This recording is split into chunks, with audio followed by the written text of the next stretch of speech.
So, dear friends, we are going back to the educational concepts of Aurobindo. Today there is no presentation, okay, because I haven't prepared any presentation for today. So I'll be discussing some items.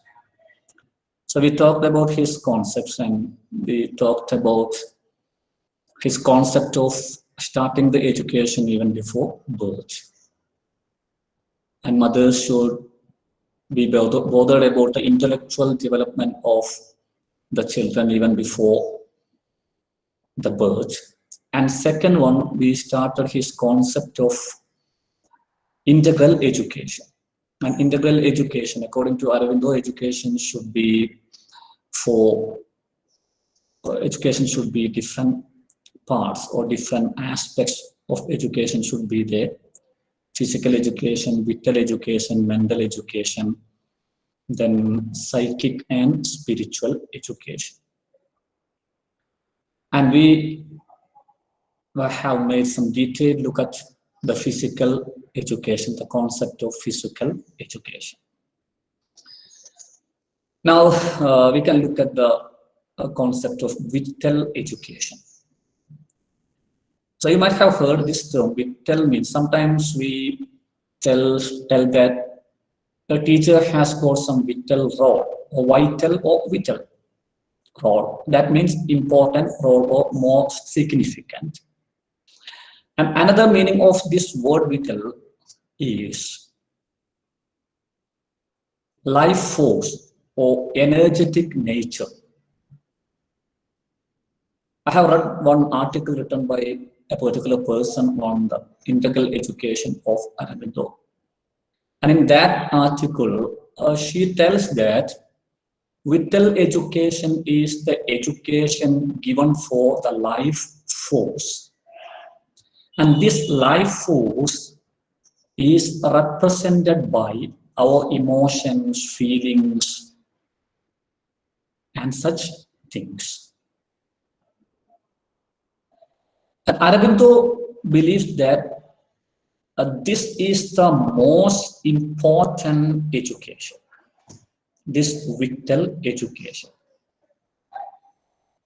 When we think about vital education and some other aspects of education, we will see that all these education, all these different types of education are interrelated. We will see it later here.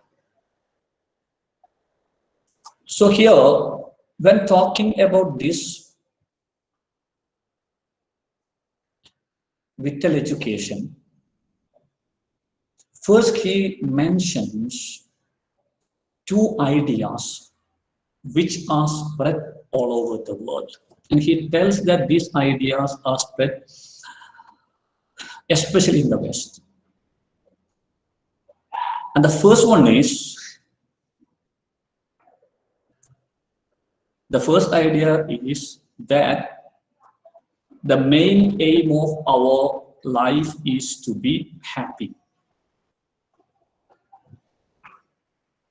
The main aim of our life is to be happy.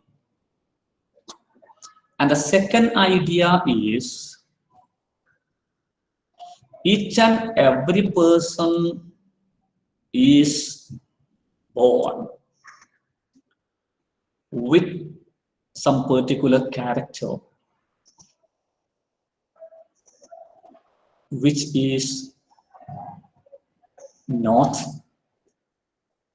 cannot be changed, or it is impossible to change that character. These are two types of ideas or concepts spread all over the world, is especially in the Western countries and European countries. What are the two ideas? The first one is the main aim of our life is to be happy. And the second idea is all the people, all the human beings, all the individuals are born with some character, with some features with some personal features, and it is impossible to change that character.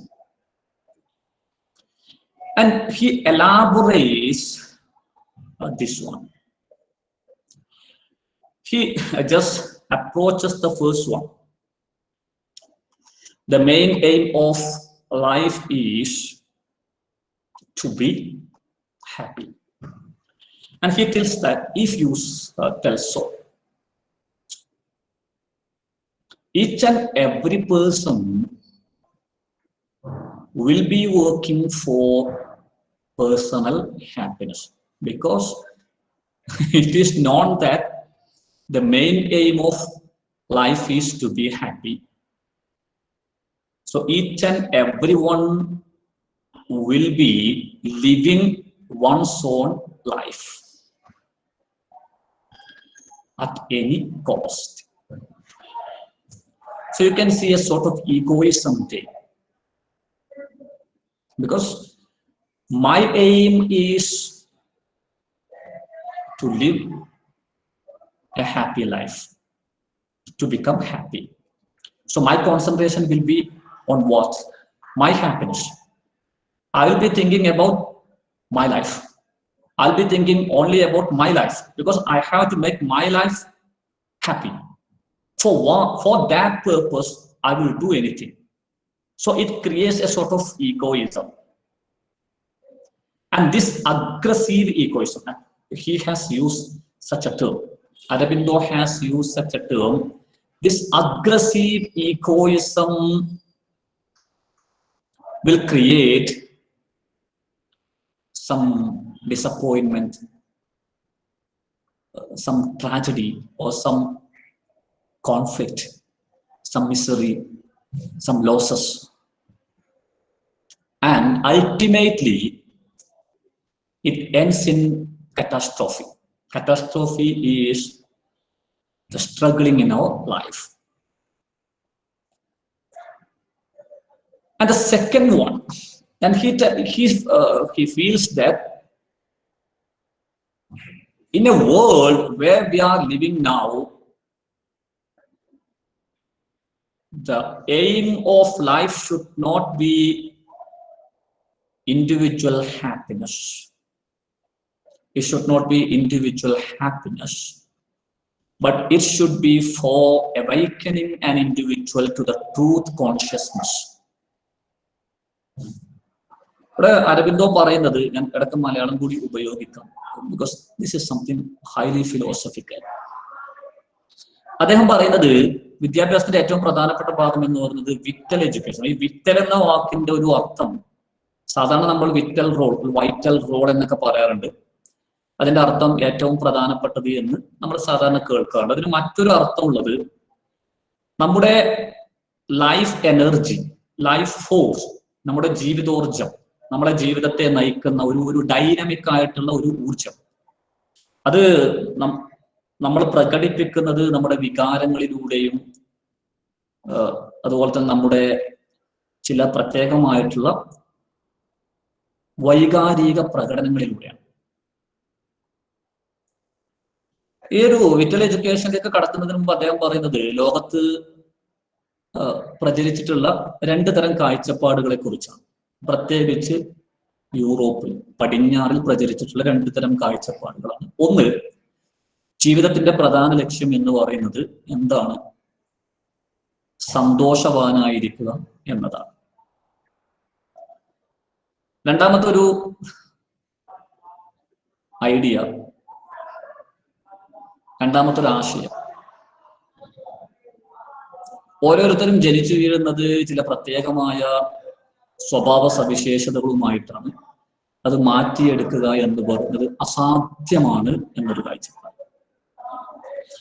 ഒന്നാമത്തെ കാഴ്ചപ്പാടിനെ കുറിച്ച് അരബിന്ദോ പറയുന്ന ഒരു കാര്യം, ജീവിതം എന്ന് പറയുന്നത് സന്തോഷവാനായിരിക്കുക എന്നതിന് വേണ്ടിയാണ് എന്ന് പറയുമ്പോൾ ഓരോരുത്തരും അവനവന്റെ വ്യക്തിപരമായ സന്തോഷത്തിന് വേണ്ടി എന്ത് വില കൊടുക്കാനും തയ്യാറാകുന്നു എന്ന്. അത് കണിശമായ ഒരു ഈഗോയിസത്തിലേക്ക് ചെന്നെത്തിക്കുന്നു എന്നും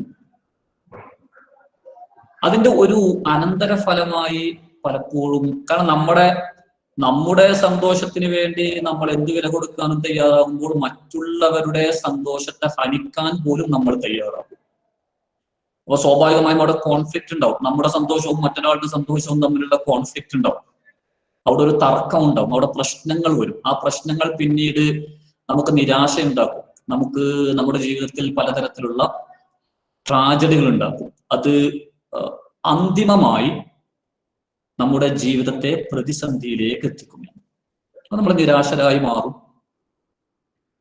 എന്നിട്ട് അദ്ദേഹം പറയുന്നു, ശരിക്കും ജീവിതത്തിന്റെ ലക്ഷ്യം എന്ന് പറയുന്നത് ഒരിക്കലും വ്യക്തിപരമായ സന്തോഷമാകരുത്, മറിച്ച് ഓരോ വ്യക്തിയും യഥാർത്ഥത്തിലുള്ള ഒരു ബോധമുണ്ട്, കോൺഷ്യസ്നസ്, അതിലേക്ക് എത്തിച്ചേരുക എന്നതായിരിക്കണം. ഒരു പ്രോഗ്രസീവായിട്ട്, പോസിറ്റീവായിട്ട്, പുരോഗമനാത്മകപരമായിട്ട് ജീവിതത്തെ കാണുന്ന ഒരു തലത്തിലേക്ക് എത്തണമെന്ന്. രണ്ടാമത്തെ കാര്യത്തെക്കുറിച്ച് അദ്ദേഹം പറയുന്നത്, ഈ പറഞ്ഞല്ലോ ഒരു ഐഡിയ പറഞ്ഞത്, രണ്ടാമത്തെ ഐഡിയ എന്ന് പറഞ്ഞത്, ഓരോരുത്തരും ജനിക്കുന്നത് ചില പ്രത്യേകമായ സ്വഭാവ സവിശേഷതകളുമായിട്ടാണ്. അത് മാറ്റുക എന്നത് അസാധ്യമാണ് എന്ന്. And here he tells that it's not impossible. It is not impossible. And he feels that the starting point should be here. The starting point in this regard should be a detailed observation of the character to be transformed. Actually, we would want to change some character of a person which is not suitable for society, or which is considered as a bad character, or which is considered as something unhealthy, which is considered as something not suitable for the social norms and regulations, which is considered as not suitable for leading a meaningful life in a society. So first of all, we have to find out that particular character, and we should look at that particular character, or we should observe that particular character in a detailed manner. ഇവിടെ അദ്ദേഹം പറയുന്ന വളരെ രസകരമായ ഒരു കാര്യമുണ്ട്. വളരെ രസകരം എന്ന് പറയുമ്പോൾ വളരെ അർത്ഥമുള്ളൊരു കാര്യമാണ്. അദ്ദേഹം പറയുന്നത്, even you look at a person, you can see contradictions. For example, if there is a man who is brave, maybe he may be the most he may be the brave man, but at occasions, or on some occasions, or at times, he also may be frightened by some things. നമുക്കിപ്പോ നല്ല ധൈര്യമുള്ള ഒരാൾ, ഈ ധൈര്യമുള്ള ഒരാൾ എല്ലാ സമയത്തും അദ്ദേഹം ധൈര്യവാനായിരിക്കണം എന്നില്ല. ചില പ്രത്യേക സാഹചര്യങ്ങളിൽ അദ്ദേഹവും ഒരു ഏറ്റവും വലിയ പേടിത്തൊണ്ടന്റെ സ്വഭാവം കാണിച്ചേക്കാം. ഏറ്റവും സത്യസന്ധനായി ജീവിക്കുന്ന ഒരാൾ സാഹചര്യത്തിന്റെ സമ്മർദ്ദം മൂലം ചിലപ്പോൾ കളവ് പറഞ്ഞേക്കാം, അല്ലെ? ഏറ്റവും നന്നായിട്ട് പഠിക്കുന്ന കുട്ടി, ക്ലാസ്സിൽ ഏറ്റവും നല്ല രീതിയിൽ പെരുമാറുന്ന കുട്ടി ചിലപ്പോൾ ഉഴപ്പിയേക്കാം. So he tells that contradictions are there. ഇത് ഈ ഒരു തരത്തിൽ നമ്മൾ ചിന്തിക്കുമ്പോൾ ഇതിന്റെ നേരെ ഓപ്പോസിറ്റ് നടക്കാം, അല്ലെ? ഏറ്റവും ധൈര്യശാലിയായ ഒരാൾ, I think you are able to follow me. Yes, you are with me, yeah? Right? your complete mental presence should be there, something highly philosophical. So there are contradictions. If the most courageous man in this world may show some coward, show like a coward at times, the coward, a coward man, yeah, a coward may show some signs of courage at times. Am I right? ഏറ്റവും ശക്തവാനായ ധൈര്യശാലിയായ ഒരാൾ ചില പ്രത്യേക സാഹചര്യങ്ങളിൽ പേടി കാണിക്കുന്നു എങ്കിൽ, പേടിത്തൊണ്ടൻ എന്ന് നമ്മൾ എപ്പോഴും പറയുന്ന, ഭീരു എന്ന് നമ്മൾ എപ്പോഴും വിളിക്കുന്ന, ഭീരുത്വത്തിന്റെ പര്യായം എന്ന് നമ്മൾ പറയുന്ന ഒരാൾ ചില സമയങ്ങളിൽ ധൈര്യത്തിന്റെ, അല്ലെ, ധൈര്യം എന്ന് പറയുന്ന ഗുണത്തിന്റെ അടയാളങ്ങൾ കാണിക്കാം. This is the point. If the honest man happen to show some signs of some evil behavior, the man who is not honest may show the signs of honesty at times. ഏറ്റവും സത്യസന്ധനായ ഒരാൾ ചില സമയത്ത് സാഹചര്യത്തിന്റെ സമ്മർദ്ദങ്ങൾ മൂലം കളവ് കാണിക്കാനുള്ള സാധ്യത ഉണ്ടെങ്കിൽ, അതിനർത്ഥം എപ്പോഴും കളവ് പറയുന്നു എന്ന് നമ്മൾ കരുതുന്ന ഒരാൾ വേണമെങ്കിൽ ചില സമയത്ത് സത്യം പറഞ്ഞേക്കാം. This shows that good virtues are there in each and every person. Yes, നമ്മൾ നേരത്തെ പറഞ്ഞിട്ടുണ്ട്, സാഹചര്യത്തിന്റെ സമ്മർദ്ദങ്ങൾക്കനുസരിച്ച് സ്ഥിരമായി സത്യസന്ധത കാണിക്കുന്ന ഒരാൾ കളവ് ചെയ്യുന്നു എങ്കിൽ, സ്ഥിരമായി കളവ് ചെയ്യുന്നു എന്ന് നമുക്ക് തോന്നുന്ന ആൾ സ്ഥിരമായി അത്തരമൊരു സാഹചര്യം ഉണ്ടാകുന്നത് കൊണ്ട്, സാഹചര്യത്തിന്റെ സമ്മർദ്ദത്തിൽ നിന്നും പുറത്തു കടക്കാൻ അവന് സാധിക്കാത്തത് കൊണ്ടാണ് അവൻ ആ കളവ് ചെയ്യുന്നത് എന്നും, എന്നാൽ സാഹചര്യത്തിന്റെ സമ്മർദ്ദത്തിൽ നിന്നും പുറത്ത് കടക്കാൻ സാധിക്കുന്ന രീതിയിലേക്ക് അവന്റെ എനർജിയെ, അവന്റെ ആ വിറ്റൽ പാർട്ടിനെ, അവന്റെ ഇമോഷൻസിനെ നിയന്ത്രിക്കാനുള്ള ഒരു കഴിവ് നിങ്ങൾ അവന് സൃഷ്ടിച്ചു കൊടുക്കുകയാണെങ്കിൽ, what will be there? Yes, നിങ്ങൾ പറഞ്ഞ, അല്ലെങ്കിൽ നേരത്തെ പറഞ്ഞ അസാധ്യം എന്ന് പറഞ്ഞ ആ ഒരു കാര്യത്തെ സാധ്യമാക്കാൻ നമുക്ക് സാധിക്കും. ആ ഒരു കോൺസെപ്റ്റാണ് അദ്ദേഹം ഇവിടെ പറയുന്നത്. അതെങ്ങനെ കൊടുക്കാമെന്ന്, എങ്ങനെയാണ് ഈ വിറ്റൽ എഡ്യൂക്കേഷൻ കൊടുക്കേണ്ടത്? According to Aurobindo, there are two principal aspects, two major aspects for vital education. First one is development and use of the sense organs. ആദ്യത്തേത്, the first one is development and use of the sense organs. നമ്മുടെ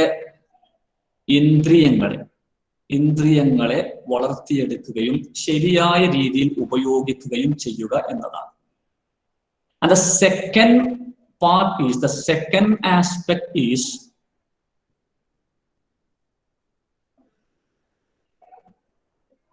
making the children or making the individuals able to control their character. Yes, ഞാൻ പറഞ്ഞ വിഷയം നിങ്ങൾ അതിലേക്ക് കടന്നു വന്നു എന്ന് കരുതുന്നു. Yes, am I right? You are able to follow me? Yes. Yes, sir. Yeah. നമ്മുടെ ഈ നേരത്തെ നമ്മൾ ശാരീരിക വിദ്യാഭ്യാസത്തെ കുറിച്ച് പറഞ്ഞിട്ടുണ്ട്, അതും ഇതിന്റെ ഭാഗമായിട്ട് തന്നെ വരും. അവിടെ നമ്മൾ പറയുന്നുണ്ട്, നമ്മുടെ ശരീരവുമായി ബന്ധപ്പെട്ടുള്ള ഹാബിറ്റുകൾ നമ്മൾ നിയന്ത്രിക്കുന്ന ഒരു അവസ്ഥയിലേക്ക് എത്തണമെന്നാണ്. നമ്മുടെ ശരീരം പറയുന്നതിനനുസരിച്ചല്ല നമ്മൾ മുന്നോട്ട് പോകേണ്ടത്. നമ്മൾ പറയുന്നതിനനുസരിച്ച് ശരീരം മുന്നോട്ട് പോകണം. അതിനനുസരിച്ച് നമ്മൾ ശരീരത്തെ മാറ്റിയെടുക്കുന്നത് പോലെ നമ്മുടെ വികാരങ്ങളും അതുപോലെ നമ്മുടെ ഈ ലൈഫ് എനർജി ഉണ്ടല്ലോ. ഇപ്പൊ നമുക്കിപ്പോ ഹാപ്പിനെസ്സിന് വേണ്ടിയാണ് നമ്മൾ ജീവിക്കുന്നത്. അതിനനുസരിച്ച് നമ്മളൊരു ഡൈനാമിക് ആയിട്ട് ജീവിക്കണം. നമ്മുടെ പേഴ്സണാലിറ്റി എന്നൊക്കെ പറയുമ്പോൾ നമ്മുടെ ആ ഇമോഷൻ അനുസരിച്ചല്ല, അതിനെ നമുക്ക് കൺട്രോൾ ചെയ്യാൻ സാധിക്കണം. അത് കുട്ടിക്കാലം മുതൽ തന്നെ തുടങ്ങണം എന്നാണ്. നമുക്ക് ആ ഇമോഷൻസിനെ കൺട്രോൾ ചെയ്യാൻ സാധിക്കണം. ആ ഇമോഷൻസ് നമ്മുടെ വികാരങ്ങളെ നിയന്ത്രിച്ചു കൊണ്ടുവരാൻ നമുക്ക് സാധിക്കും. അതാണ് ക്യാരക്ടറിനെ സ്വാധീനിക്കുക എന്ന് പറയുന്നത്. അപ്പൊ നമ്മൾ ആ ഒരു തലത്തിലേക്ക് വളരണമെങ്കിൽ ആദ്യം നമ്മുടെ ഇന്ദ്രിയങ്ങൾ, കുട്ടികളുടെ ഇന്ദ്രിയാനുഭവങ്ങളെ നേരെയാക്കി എടുക്കുക എന്നുള്ളതാണ്. നിങ്ങൾ സെൻസേഷൻ ആൻഡ് പെർസെപ്ഷൻ എന്ന പ്രോസസ്സിനെ കുറിച്ച് കേട്ടിട്ടുണ്ടോ? സൈക്കോളജിയിൽ നമ്മൾ സാധാരണ പഠിക്കാറുണ്ട് സെൻസേഷൻ ആൻഡ് പെർസെപ്ഷൻ. ഇന്ദ്രിയാനുഭവവും ആ ഇന്ദ്രിയാനുഭവത്തിന്റെ വ്യാഖ്യാനവും പെർസെപ്ഷൻ. അത് വളരെ സിമ്പിൾ ആണ്. സെൻസ്, ഇപ്പൊ നമ്മുടെ ഒരു പഞ്ചേന്ദ്രിയങ്ങളിൽ ഒന്ന് നമ്മുടെ കാഴ്ച എന്ന് പറയുന്ന ഒരു ഇന്ദ്രിയം, അത് ഒരു വസ്തുവുമായി കോണ്ടാക്ട് ചെയ്യുമ്പോൾ ആ വസ്തുവിനെ കുറിച്ചുള്ള ഒരു വ്യാഖ്യാനം നമ്മുടെ തലച്ചോറിലേക്ക് പോകും. അതാണ് പെർസെപ്ഷൻ എന്ന് പറയുന്നത്. നമ്മളൊരു വസ്തുവിനെ കാണുമ്പോൾ തന്നെ സെൻസേഷൻ നടന്നു കഴിഞ്ഞു. നമ്മുടെ കാഴ്ച എന്ന് പറയുന്ന ആ ഒരു ഇന്ദ്രിയം, പഞ്ചേന്ദ്രിയങ്ങളിൽ ഒന്ന് ഒരു വസ്തുവുമായി കൂട്ടിമുട്ടുന്നു. അതാണ് ഇന്ദ്രിയാനുഭവം എന്ന് പറയുന്നത്. അപ്പൊ ഒരാളെ നമ്മൾ കാണുമ്പോൾ നമ്മുടെ മനസ്സ് പെട്ടെന്ന് പറയുന്നു, ഇയാൾ ഒരു നല്ല മനുഷ്യനാണല്ലോ എന്ന് പറയുന്നു. അത് പറയുന്നത് ചിലപ്പോൾ നമുക്കറിയാം, അതിനു മുമ്പൊക്കെ ഒരു ചിരിക്കുന്ന ആളെ കണ്ടു കഴിഞ്ഞാൽ അയാൾ നല്ലവനാണെന്ന് ആരെങ്കിലും പറഞ്ഞതുകൊണ്ടായിരിക്കാം. അപ്പൊ നമ്മുടെ ഈ ഇന്ദ്രിയ അനുഭവം, ഒരാളെ നമ്മൾ കാണുന്നു, ചിരിച്ചുകൊണ്ടാണ് അയാളെ കാണുന്നത്. ചിരിച്ചുകൊണ്ട് ഒരാളെ നമ്മൾ കാണുന്നതോടുകൂടി ഇന്ദ്രിയാനുഭവം നടന്നു കഴിഞ്ഞു. ചിരിച്ചുകൊണ്ട് കാണുന്ന ഒരാളെ അയാൾ നല്ലവനാണല്ലോ എന്ന ഒരു മെസ്സേജ് നമ്മുടെ തലച്ചോറിലേക്ക് പോകുമ്പോൾ അവിടെ പെർസെപ്ഷൻ നടന്നു കഴിഞ്ഞു. അത് ഇന്റർപ്രിറ്റേഷനാണ്. അപ്പൊ ഇതില് സാധാരണ നമ്മുടെ മാരിയ മോണ്ടിസോറിയെ കുറിച്ച് നിങ്ങൾക്ക് കേട്ടിട്ടുണ്ടാവും. മാരിയ മോണ്ടിസോറിയുടെ ചിൽഡ്രൻസ് ഹോമിനെ കുറിച്ച് നിങ്ങൾ കേട്ടിട്ടുണ്ടാവും. ഇറ്റലിയിലെ ആദ്യത്തെ വനിതാ ഡോക്ടറാണ് മാരിയ മോണ്ടിസോറി. ആദ്യത്തെ വനിതാ ഡോക്ടർ ആയതിന്റെ ഇതിലൊക്കെ രസകരമായൊരു കാര്യമുണ്ട്. അന്ന് ഇറ്റലിയിൽ സ്ത്രീകൾക്ക് MBBS സീറ്റ് കൊടുക്കാറില്ലായിരുന്നു, മെഡിസിന്. അങ്ങനെ മാരിയ മോണ്ടിസോറി അപ്ലിക്കേഷൻ ഫോം കൊടുത്തു. അപ്പൊ മോണ്ടിസോറി എന്നാണ് കൊടുത്തത്. അന്ന് ജെൻഡർ ഫീമെയിൽ മെയിൽ എന്ന് എഴുതാനുള്ള ഒരു ഓപ്ഷൻ ഉണ്ടായിരുന്നില്ലായിരിക്കാം. അപ്പൊ മോണ്ടിസോറി എന്ന് കൊടുത്തപ്പോൾ അധികൃതർ കരുതിയത് അവർ ഒരു പുരുഷനാണ് എന്നാണ്. അങ്ങനെ അഡ്മിഷൻ കാർഡ് അയച്ചു. അഡ്മിഷൻ കാർഡ് അയച്ചു കഴിഞ്ഞാൽ പിന്നെ അഡ്മിഷൻ നിരസിക്കാൻ സാധിക്കില്ല എന്നൊരു നിയമം ഉണ്ടായതുകൊണ്ട് ഇറ്റലിയിലെ ആദ്യത്തെ വനിതാ ഡോക്ടറായി മാറി. അങ്ങനെ അവർ ഈ ഫീബിൾ മൈൻഡഡ് ആയിട്ടുള്ള, മാനസികമായിട്ട് വളർച്ചയെത്താത്ത, മാനസികമായി പക്വതയെത്താത്ത കുട്ടികളെ ചികിത്സിക്കാൻ ഇടയായപ്പോൾ അവർ കണ്ടെത്തിയ ഒരു കാര്യം, കുട്ടിക്കാലത്ത് ശരിയായ രീതിയിലുള്ള ഇന്ദ്രിയാനുഭവങ്ങൾ നൽകപ്പെടാത്തത് കൊണ്ടാണ് ഇവർക്ക് ഈ പ്രശ്നം ഉണ്ടാകുന്നത് എന്നാണ്. അപ്പൊ നമ്മൾ സാധാരണ ഈ സെൻസേഷനെ കുറിച്ചൊക്കെ പറയുമ്പോൾ, പെർസെപ്ഷനെ കുറിച്ച് പറയുമ്പോൾ എറേഴ്സ് ഇൻ പെർസെപ്ഷൻ ഉണ്ട്. അതിനാണ് നമ്മൾ ഇല്യൂഷൻ എന്നും ഹലൂസിനേഷൻ എന്നൊക്കെ പറയുന്നത്. നിങ്ങളതൊക്കെ സൈക്കോളജിയിൽ പഠിച്ചിട്ടുണ്ടാവും. ഇപ്പൊ നമ്മൾ ഒരാളെ കാണുന്നു, ഒരാളെ കാണുന്ന സമയത്ത് നമ്മളിപ്പോ രാത്രി ഒറ്റയ്ക്ക് ഒരു സ്ഥലത്ത് നിൽക്കുമ്പോൾ ഒരാളെ കാണുന്നു. അപ്പോ അയാൾ നമ്മളെ പിടിക്കാൻ വരുന്ന ഒരാളാണ് എന്ന് തോന്നുന്നു. അല്ലെങ്കിൽ നമ്മളിങ്ങനെ നമ്മുടെ അച്ഛനെ കാത്തു നിൽക്കുന്നു, പിതാവിനെ കാത്തു നിൽക്കുന്നു. അപ്പോൾ ഒരാൾ നടന്നു വരുമ്പോൾ അത് നമ്മുടെ പിതാവാണെന്ന് തോന്നുക. ഇത് ഇല്യൂഷനാണ്. ഹല്ലൂസിനേഷൻ എന്ന് പറയുന്നത് ഒന്നും ഇല്ലാതെ തന്നെ നമുക്ക് ആരോ ഉണ്ട് എന്ന് തോന്നുക. അത് എറേഴ്സ് ഇൻ പെർസെപ്ഷൻ ആണ്. അപ്പൊ ശരിക്കും കുട്ടിക്കാലത്ത് തന്നെ ഓരോന്നിനെ കുറിച്ചും വ്യക്തമായിട്ടുള്ള ഒരു ഇന്ദ്രിയാനുഭവങ്ങൾ ഉണ്ടായി കൊടുക്കണം എന്നാണ് ഇവിടെ പറയുന്നത്. പിന്നെ നമ്മൾ കുട്ടിക്കാലത്ത് ഇങ്ങനെ കൊടുത്തു കഴിഞ്ഞാൽ, നമ്മുടെ കുട്ടിക്കാലത്ത് തന്നെ ഈ തരത്തിലുള്ള ഇന്ദ്രിയാനുഭവങ്ങൾ കൊടുക്കുകയും കാര്യങ്ങളെ ശരിയായ രീതിയിൽ ആഗിരണം ചെയ്യാനുള്ള കഴിവ് ഉണ്ടായി കൊടുക്കുക. നമ്മുടെ സെൻസുകളെ നമ്മൾ എന്ത് ചെയ്യണം? ആ സെൻസുകളെ നിയന്ത്രിക്കാൻ കഴിയുന്ന ഒരു തലത്തിലേക്ക് നമ്മൾ എത്തണം. വളരെ മനോഹരമായ ചില കാഴ്ചപ്പാടുകളാണ് പിന്നെ അരബിന്ദോ മുന്നോട്ട് വെക്കുന്നത്. നമ്മൾ സാധാരണ പഞ്ചേന്ദ്രിയങ്ങൾ എന്നേ നമ്മൾ കേട്ടിട്ടുള്ളൂ, പിന്നെ 6ാം ഇന്ദ്രിയം എന്നും നമ്മൾ കേട്ടിട്ടുണ്ടാവും. പക്ഷെ അരബിന്ദോ പറയുന്നത് 5 ചിലർക്ക് 7 ഇന്ദ്രിയങ്ങളുണ്ട് എന്നും 12 വരെ ഇന്ദ്രിയങ്ങൾ ഉള്ളവരുണ്ടെന്നാണ്. അപ്പൊ അത് അദ്ദേഹം പറയുന്നത് കുട്ടിക്കാലം മുതൽ തന്നെ നമ്മുടെ ഈ ഇന്ദ്രിയങ്ങൾ ഉപയോഗിച്ചുകൊണ്ട് കാര്യങ്ങളെ ഒബ്സർവ് ചെയ്തും കേട്ടുമൊക്കെ അതിനെ കൂടുതൽ വ്യാഖ്യാനിക്കാൻ ശ്രമിക്കുകയും ആ വ്യാഖ്യാനത്തിന്റെ മറ്റൊരു തലത്തിലേക്ക് പോകാൻ നമ്മുടെ ഇന്ദ്രിയങ്ങൾക്ക് നമ്മൾ പരിശീലനം നൽകുകയും ചെയ്താൽ പഞ്ചേന്ദ്രിയങ്ങൾക്കപ്പുറത്തേക്ക് നമുക്ക് സഞ്ചരിക്കാൻ സാധിക്കും എന്നാണ്. എന്നാൽ നമ്മൾ അത്രയും അഗാധ തലത്തിലേക്കൊന്നും നമ്മൾ പോകുന്നില്ല. തെറ്റെന്താണ്, ശരിയെന്താണ്? ഇപ്പൊ നമ്മൾ ഇന്നലെ പറഞ്ഞല്ലോ, ഫിസിക്കൽ എഡ്യൂക്കേഷന്റെ കാര്യം പറഞ്ഞെടുത്ത് നമ്മുടെ കുട്ടികൾ അവരിൽ ബ്യൂട്ടി ഉണ്ടാകണമെന്ന് ആഗ്രഹിക്കണം. അത് മറ്റുള്ളവർ അവരെ പ്രശംസിക്കാൻ വേണ്ടിയാകരുത്, മറിച്ച് അവർക്ക് തന്നെ അവരുടെ ബ്യൂട്ടി ആസ്വദിക്കാൻ വേണ്ടി ഒരു ബ്യൂട്ടി അവരിൽ ഉണ്ടായിരിക്കണം. കാരണം ആ ബ്യൂട്ടി ഇപ്പൊ ഞാൻ ഇന്നലെ ഉദാഹരണം പറഞ്ഞിട്ടുണ്ട്. നമ്മളിലേക്ക് നോക്കുമ്പോൾ നമ്മൾ അത്യാവശ്യം സുന്ദരനാണ്, അത്യാവശ്യം ഒരു നല്ല പേഴ്സണാലിറ്റിയാണ്, അത്യാവശ്യം മോശമില്ല എന്ന് തോന്നുമ്പോൾ നമുക്കൊരു കോൺഫിഡൻസ് ഉണ്ട്. അല്ലെങ്കിൽ നമ്മളെ കുറിച്ച് തന്നെ ഞാൻ ആലോചിച്ചെന്ത് ചെയ്യും, സമയം വെറുതെ പോകും എന്ന് പറഞ്ഞതുപോലെ ഇവിടെ പറയുന്നത് എന്താണ് ബ്യൂട്ടി, എന്താണ് ഹെൽത്തി കൾച്ചർ, എന്താണ് അൺഹെൽത്തി കൾച്ചർ എന്നൊക്കെ വേർതിരിച്ചറിയാൻ സാധിക്കുന്ന രീതിയിലുള്ള ഇന്ദ്രിയാനുഭവങ്ങൾ, സെൻസ് ഡെവലപ്മെന്റ് കുട്ടിക്കാലത്ത് തന്നെ ഉണ്ടാകണം എന്നാണ്. അപ്പൊ നമ്മള് ഒരു പച്ചമുളക് കടിക്കുന്നു എന്ന് കരുതുക അല്ലെ. പച്ചമുളക് കടിക്കുമ്പോൾ പച്ചമുളക് നമ്മുടെ രുചി എന്ന് പറയുന്ന സെൻസ് ഓർഗനുമായി കോണ്ടാക്ട് ചെയ്യുമ്പോൾ അയ്യോ എരിവ് എന്ന് നമ്മുടെ തലച്ചോറിലേക്ക് ഒരു മെസ്സേജ് അയക്കുന്നു, പെർസെപ്ഷൻ. എന്നാൽ ഈ എരിവ് ഞാൻ ഒരു ഉദാഹരണം പറയണ, അരബിന്ദോ പറഞ്ഞതല്ല, ഈ എരിവിന്റെ അപ്പുറത്തേക്ക് നമുക്ക് ചിന്തിക്കാൻ കഴിയും അല്ലെ. നമ്മളിപ്പോ ആ പച്ചമുളക് കടിക്കുന്നു, പച്ചമുളക് എരിയുന്നു, എന്തിനാണ് എനിക്ക് എരിയുന്ന സാധനം തന്നത്, വേറൊന്നും ഇവിടെ തരാനില്ലേ എന്ന് ചിന്തിക്കുന്നതിന്റെ അപ്പുറത്തേക്ക് എനിക്ക് എരിവുള്ളതാണെങ്കിൽ പോലും ഇതെങ്കിലും തിന്നാൻ കിട്ടിയല്ലോ, ഇതുപോലും കിട്ടാത്ത ആളുകളുണ്ടല്ലോ എന്ന തലത്തിലേക്ക് പോസിറ്റീവായിട്ട് അതിനെ കാണാൻ പഠിപ്പിക്കേണ്ടി വരും. അപ്പൊ ആ രീതിയിൽ അതിനെ ചിന്തിക്കാം.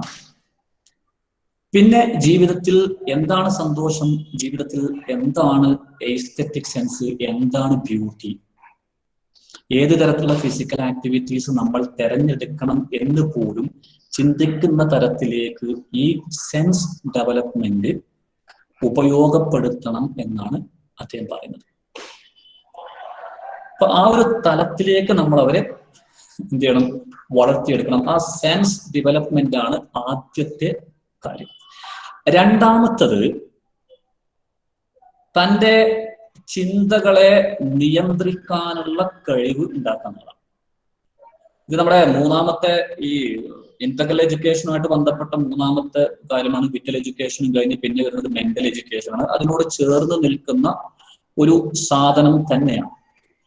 നമ്മുടെ ക്യാരക്ടറിനെ നിയന്ത്രിക്കാനുള്ള ഒരു ടെൻഡൻസി നമുക്കുണ്ടാകും. അത് നമ്മുടെ ഒരു ഡൈനാമിക് നേച്ചറിന്റെ ഭാഗമായിട്ട് വരണം. നേരത്തെ പറഞ്ഞതുപോലെ നമ്മുടെ സെൻസ് ഓർഗൻ ഒരു കാര്യം കാണുകയും അതിനെ നമ്മൾ തെറ്റായി വ്യാഖ്യാനിക്കുകയും അതിനെ തെറ്റായി വ്യാഖ്യാനിക്കുന്നതിലൂടെ നമുക്ക് പെട്ടെന്നുണ്ടാകുന്ന ഒരു ആവേശത്തിൽ അല്ലെങ്കിൽ പെട്ടെന്നുണ്ടാകുന്ന ഒരു ചിന്തയിൽ എന്തെങ്കിലുമൊക്കെ ചെയ്ത് പിന്നീട് ദുഃഖിക്കുന്നതിന് പകരം നമ്മുടെ സെൻസ് ഓർഗനെ നേരത്തെ ട്രെയിൻ ചെയ്ത് സെൻസ് ഓർഗൻ ഒരു കാര്യവുമായി ബന്ധപ്പെടുമ്പോൾ, ഒരു കാര്യം കാണുമ്പോൾ, അല്ലെങ്കിൽ ഒരു കാര്യം ടച്ച് ചെയ്യുമ്പോൾ, ഒരു കാര്യം കേൾക്കുമ്പോൾ, ഒരു കാര്യം രുചിക്കുമ്പോൾ അതിന്റെ ഏറ്റവും പരിപൂർണമായ രീതിയിൽ വ്യാഖ്യാനിച്ചുകൊണ്ട് അതിനനുസരിച്ച് പിന്നീട് ഒരു നിരാശയുണ്ടാക്കാത്ത രീതിയിൽ ചിന്തിക്കാനും പ്രവർത്തിക്കാനും സാധിക്കുന്ന രീതിയിൽ ഒരു നിയന്ത്രണ ശക്തി നമ്മളിൽ ഉണ്ടാകും. അഥവാ അതൊരു എനർജറ്റിക് ആയിരിക്കണം നമ്മൾ. എന്നാൽ അമിതാവേശം കൊണ്ട് ഒരിക്കലും നമ്മൾ ഒരു വീഴ്ചയിലേക്ക് ചെന്ന് ചാടരുത്. നമ്മുടെ ക്യാരക്ടറിനെ നിയന്ത്രിക്കാൻ നമുക്ക് സാധിക്കണം. അല്ലെങ്കിൽ ഈ കുട്ടികൾക്ക് വിദ്യാഭ്യാസം കൊടുക്കുന്നതിലൂടെ അവരുടെ ക്യാരക്ടറിനെ നിയന്ത്രിക്കാനുള്ള ഒരു കഴിവ് അവർക്ക് ഉണ്ടായി കൊടുക്കണം. ഞാൻ നേരത്തെ പറഞ്ഞൊരു വാക്കുണ്ട്, ഏറ്റവും സത്യസന്ധനായ ആൾ ഒരു സാഹചര്യം കിട്ടിയാൽ ചിലപ്പോൾ എന്താവാം, സത്യസന്ധതയ്ക്കെതിരായി പ്രവർത്തിക്കാം. ഇപ്പൊ നമ്മൾ സാധാരണ കാണാറുണ്ട്, ചില വളരെ മാന്യന്മാരായ ആളുകളെ കുറിച്ചൊക്കെ നമ്മൾ പത്രത്തിൽ വാർത്ത അയക്കുമ്പോൾ ചില പ്രത്യേക സാഹചര്യങ്ങളിൽ അവർ ചിലപ്പോൾ സ്ത്രീയെ പീഡിപ്പിക്കുന്നു. അപ്പൊ പിന്നീട് നമ്മൾ കേൾക്കുമ്പോൾ അങ്ങനെ ഒരാൾക്ക് അങ്ങനെ ചെയ്യാൻ സാധിക്കുമെന്നൊക്കെ നമുക്ക് തോന്നും. അവിടെയാണ് അരവിന്ദ് പറഞ്ഞത്. സർ, മഹാഭാരതത്തിലും ഉണ്ട് ഇതുപോലെ ഒരു സന്ദർഭം. അതായത് യുധിഷ്ഠിരനെ നമ്മൾ എല്ലാവരും കാണുന്നത് സത്യം മാത്രം പറയുന്ന ആളായിട്ടാണ്. ആ യുധിഷ്ഠിരൻ വരെ സമ്മർദ്ദത്തിന് വഴങ്ങിയിട്ട് ആനയായ അശ്വത്ഥാമാവ് മരിച്ചു എന്നാണ് പറയേണ്ടത്. ആനയായ എന്നുള്ളത് വളരെ സൈലന്റ് ആയിട്ട് പറഞ്ഞിട്ട് സത്യം പറഞ്ഞാൽ നുണ പറഞ്ഞു എന്നർത്ഥം. അപ്പൊ ഇത് വളരെ കറക്റ്റ് ആണ് പറഞ്ഞിരിക്കുന്നത്. പിന്നെ ദ്രോണാചാര്യർ യുദ്ധക്കളത്തിൽ ദ്രോണാചാര്യര് പിന്നെ വല്ലാതെ അങ്ങ് മുന്നേറുന്ന സമയത്ത് ആർക്കും അദ്ദേഹത്തിന്റെ മുമ്പിലേക്ക് പോയി നേരിട്ട് യുദ്ധം ചെയ്യാൻ സാധിക്കാതെ വന്നപ്പോൾ അല്ലെ, അശ്വത്ഥമാവ്, കാരണം അദ്ദേഹത്തിന് ഏറ്റവും ഇഷ്ടപ്പെട്ട ആൾ അശ്വത്ഥമാവാണ്. അശ്വത്ഥമാവ് മരിച്ചു എന്ന് അറിഞ്ഞാൽ അദ്ദേഹം നിരാശനായി നിലത്തിരിക്കുമെന്ന് അറിയുന്നവർ യുധിഷ്ഠിരനല്ലാത്ത വേറെ ആര് പറഞ്ഞാലും ദ്രോണാചാര്യർ വിശ്വസിക്കില്ല എന്നറിയുന്നത് കൊണ്ട് യുധിഷ്ഠിരൻ അശ്വത്ഥമാവ് ഒച്ചത്തിൽ പറഞ്ഞു. എന്നിട്ട് മെല്ലെ എന്ന ആന മരിച്ചുപോയി എന്ന് പറഞ്ഞു. ടീച്ചർ പറഞ്ഞ ശരിയാണ്. അപ്പൊ ആ ഒരു തലത്തിലേക്ക്, അതാണ് പറയുന്നത്, ഇപ്പൊ നമ്മൾ സാധാരണ മാന്യന്മാരായിട്ട് ജീവിക്കുന്ന ആൾക്കാരും ഒരു അവസരം കിട്ടിക്കഴിഞ്ഞാൽ ചിലപ്പോൾ എന്ത് ചെയ്യും, അമാന്യമായി പെരുമാറും. അവിടെ നമ്മുടെ ക്യാരക്ടറിന്റെ ഒരു കാര്യം വരുന്നു. നമ്മൾ ആളുകളെ താൽക്കാലികമായി പറ്റിക്കാൻ വേണ്ടി ഒരു നല്ല സ്വഭാവം ഉണ്ടാക്കുക എന്നതല്ല, നമ്മുടെ രഹസ്യ ജീവിതത്തിലും പരസ്യ ജീവിതത്തിലൊക്കെ അത് നമുക്ക് കൊണ്ടു നടക്കാൻ കഴിയും. അത് കൊണ്ടു നടക്കുക എന്ന് പറഞ്ഞ അത്ര ഈസി ആയിട്ടുള്ള ഒരു കാര്യമല്ല. അതിന് നമുക്ക് നല്ല നിയന്ത്രണം വേണം, നല്ല സെൽഫ് കൺട്രോൾ ആണ്. നമ്മുടെ വികാരങ്ങൾ, കാരണം നമുക്ക് വികാരങ്ങൾ ഉണ്ടാവും. നമ്മുടെ ശരീരത്തെ, മനുഷ്യ ശരീരത്തെ ഒരിക്കലും നമുക്ക് എന്ത് ചെയ്യാൻ പറ്റില്ല. അങ്ങനെ മനുഷ്യ ശരീരത്തിന്റെ വികാരങ്ങൾ ഇല്ലാത്തതാണ് എന്നൊന്നും പറയില്ല. അതിന്റെ വികാരങ്ങൾ സ്വാഭാവികമാണ്. പക്ഷെ അത് വരുന്ന സമയത്ത് അതിനെ നിയന്ത്രിക്കാനുള്ള ഒരു കഴിവ്, ആ ഒരു കഴിവ് ഏറ്റവും പ്രധാനപ്പെട്ടതാണ്. അപ്പൊ നമുക്ക് കൺട്രോൾ ചെയ്യാൻ കഴിയും. ഞാൻ വായിച്ചിട്ടുണ്ട്, the real champion in the life, the real champion in the life is one who is not afraid of his personal diary being read by others. തൻ്റെ സ്വന്തം പേഴ്സണൽ ഡയറി മറ്റുള്ളവർ വായിക്കുന്നത് ഭയപ്പെടാത്ത ഒരാളാണ് ജീവിതത്തിലെ യഥാർത്ഥ വിജയി, യഥാർത്ഥ ചാമ്പ്യൻ എന്ന് ഞാൻ വായിച്ചിട്ടുണ്ട്. അഥവാ ഏത് സാഹചര്യത്തിലും ഏത് ദുർബല നിമിഷത്തിലും നമ്മുടെ പ്രവർത്തനങ്ങളെയും നമ്മുടെ വികാരങ്ങളെയും നമ്മുടെ വാക്കുകളെയും നമ്മുടെ ജീവിതവുമായി ബന്ധപ്പെട്ട എല്ലാത്തിനെയും നിയന്ത്രിക്കാൻ സാധിക്കുന്ന തലത്തിലേക്ക് ഒരാളെ വളർത്തിയെടുക്കുന്നതായിരിക്കണം ഈ വിറ്റൽ എഡ്യൂക്കേഷനിലൂടെ ചെയ്യേണ്ടത് എന്നാണ് അരവിന്ദോ പറയുന്നത്. അദ്ദേഹം പറഞ്ഞത് ഇമ്പോസിബിൾ ഒന്നല്ല, എന്നാൽ അത് കുട്ടിക്കാലത്ത് തന്നെ തുടങ്ങണം. അതൊരു നിരന്തരമായ പ്രക്രിയ ആയിരിക്കണം എന്നാണ്. അത് പഞ്ചേന്ദ്രിയങ്ങളിൽ തുടങ്ങി ഇന്ദ്രിയ പരിശീലനത്തിലൂടെ മുന്നോട്ട് പോയി ശരിയായ ഇന്ദ്രിയ പരിശീലനം കൊടുത്ത് പിന്നീട് പതിയെ പതിയെ സ്വന്തം സ്വഭാവത്തെ താൻ തന്നെ നിയന്ത്രിക്കണം. അഥവാ നമ്മൾ ചില സ്വഭാവം അൺകോൺഷ്യസ് മൈൻഡിൽ നിന്നും സബ് കോൺഷ്യസ് മൈൻഡിൽ നിന്നാണ് വരുന്നത്, കോൺഷ്യസ് ആയിട്ടല്ല നമ്മൾ ചെയ്യുന്നത്. അൺകോൺഷ്യസ് മൈൻഡിന്റെയോ സബ് കോൺഷ്യസ് മൈൻഡിന്റെയോ ഒരു സ്വാധീന വലയത്തിൽ പെട്ടെന്ന് നമ്മൾ ചെയ്തു പോകുന്നതാണ്. എന്നാൽ ആ അൺകോൺഷ്യസ് മൈൻഡിനെയും സബ് കോൺഷ്യസ് മൈൻഡിനെയും നിയന്ത്രിക്കാൻ സാധിക്കുന്ന തലത്തിലുള്ള ഒരു കോൺഷ്യസ് ആയിട്ടുള്ള ആ ഒരു തലത്തിലേക്ക് വരും. അത് നമ്മുടെ മെന്റൽ എഡ്യൂക്കേഷന്റെ ഭാഗമായിട്ടത് വരും. അപ്പൊ ഞാൻ ഇത്രയും നിങ്ങൾക്ക് മനസ്സിലായി എന്ന് കരുതുന്നു. ഒരുപാട് ഉദാഹരണങ്ങളും കാര്യങ്ങളൊക്കെ അദ്ദേഹം ഇവിടെ പറയുന്നുണ്ട്. പക്ഷെ അദ്ദേഹം പറയുന്നത് ഇപ്പോ to sum up one must gain, അദ്ദേഹം ഇതിങ്ങനെ അദ്ദേഹത്തിന്റെ ഒരു ലേഖനത്തിൽ ഇതിങ്ങനെ പറഞ്ഞ് അവസാനം അതിങ്ങനെ ചുരുക്കി പറയാണ്. To sum up one must gain full knowledge of one's character. എന്റെ സ്വഭാവം എന്താണ്, എന്റെ സവിശേഷത എന്താണ്, അതിലെന്ത് കുറവുണ്ടെന്ന് എനിക്കത് അറിയണം. അത് നമ്മുടെ കുട്ടികൾക്ക് പഠിപ്പിച്ചു കൊടുക്കണം. One must gain full knowledge of one's character and then acquire control over one's movements in order to achieve perfect mastery and the transformation of all the elements that have to be transformed. എന്താണ് എൻ്റെ സ്വഭാവം, എൻ്റെ സ്വഭാവത്തിലെ വീഴ്ച എന്താണ്, ഞാൻ ഏത് തരം സ്വഭാവമാണ് മാറ്റേണ്ടത് എന്ന് എനിക്കറിയണം. വ്യക്തമായ ധാരണ ഉണ്ടാണെങ്കിൽ ഞാൻ തന്നെ അത് മാറ്റണം എന്നാണ്. അങ്ങനെ മാറ്റിയെടുക്കാനുള്ള ഒരു കൺട്രോളിങ് പവർ അത് സൃഷ്ടിച്ചു കൊടുക്കാൻ വിദ്യാഭ്യാസത്തിന് സാധിക്കണം. അതാണ് വിദ്യാഭ്യാസത്തിന്റെ അദ്ദേഹം പറയുന്നത്. ഈ ഇന്റഗ്രൽ എഡ്യൂക്കേഷൻ 5 ഭാഗമാണെങ്കിൽ പോലും അതിൽ ഏറ്റവും പ്രധാനപ്പെട്ടത് എന്താണ്? ഈ വിറ്റൽ എഡ്യൂക്കേഷൻ. എന്നിട്ട് അദ്ദേഹം പറഞ്ഞത് ഈ ഒരു കൺട്രോൾ, ഈ മാസ്റ്റർ ട്രാൻസ്ഫോർമേഷൻ ഒക്കെ ഉണ്ടല്ലോ, ഈ സാധനം നമ്മുടെ അടുത്ത ഭാഗവുമായിട്ട് ബന്ധപ്പെട്ട് വരും. ഏത്? മെന്റൽ എഡ്യൂക്കേഷനുമായി ബന്ധപ്പെട്ട് വരും. So the next part of this integral education is mental education. So I think you have got some clear cut idea on physical education and this vital education. Yes, am I right? Yeah. Then comes mental education.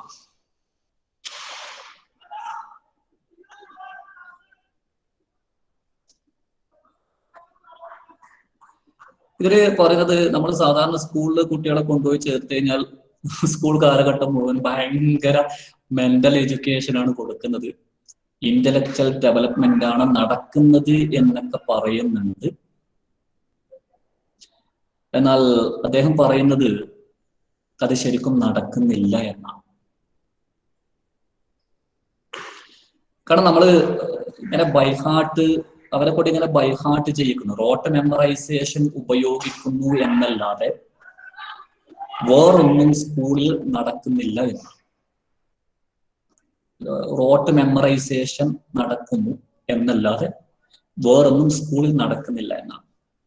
അദ്ദേഹം പറയുന്നു a true mental education has got 5 phases, 5 major phases or 5 major stages. The first one, development of the power of concentration, that is the capacity of attention. Yes, the first one, the first phase of mental education is development of the power of concentration, the capacity of attention, that is the capacity of attention. The second phase is development of the capacities of expansion, widening, complexity and richness. Richness is not in the sense of wealth, but in the sense of thinking. Development of the capacities of expansion, widening, complexity and richness. And the third one, organization of one's ideas around a central idea. A beautiful concept. Organization of one's ideas around a central idea, a higher ideal or supremely luminous idea that will serve as a guide in life. Then fourth one, thought control, rejection of undesirable thoughts, to become able to think only what one wants and when one wants. Fifth one, development of mental silence, perfect calm, and a more and more total receptivity to inspirations coming from the higher regions of the being. So I will send you this article. Yeah, I have got this article written by Aurobindo himself. So what beautiful concepts here he has given. Just look.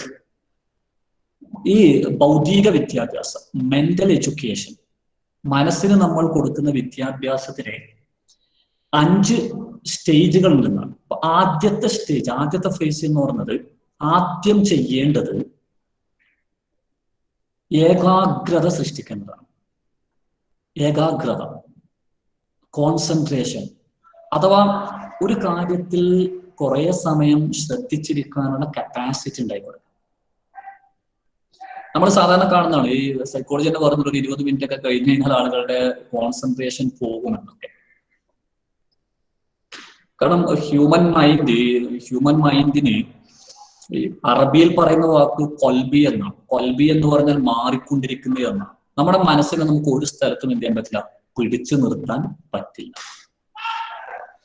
അത് സാധിക്കണമെങ്കിൽ അത് നമ്മൾ കുട്ടിക്കാലം മുതൽ പരിശീലിക്കണം. ഓരോ കാര്യത്തിലും concentrate ചെയ്ത് പരിശീലിക്കണം.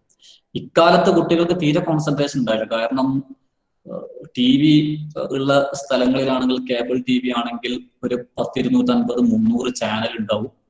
ഒരു ചാനലിൽ, ഞാൻ പറയുന്നത് ശരിയല്ലേ എന്ന് പറഞ്ഞു, കാരണം എനിക്ക് വീട്ടിൽ TV ഇല്ല, ഞാൻ TV കാണാറില്ല. സാധാരണ സംഭവിക്കുന്നത് അങ്ങനെയാണ്. ഞാൻ മുമ്പ് വായിച്ചിട്ടുണ്ട്, ഒരു 10, 250, 300 ചാനൽ ഉണ്ടാവും. ഒരു 5 മിനിറ്റിനുള്ളിൽ ടപ്പാക്കിയിട്ട് റിമോട്ടിൽ എന്തെയും ഇങ്ങനെ നിർക്കിയിട്ട് എന്തെയും ഒരു 5 മിനിറ്റിനുള്ളിൽ 10, 250 ചാനലിലൂടെ ഇങ്ങനെ സഞ്ചരിക്കും. ശരിയാണോ?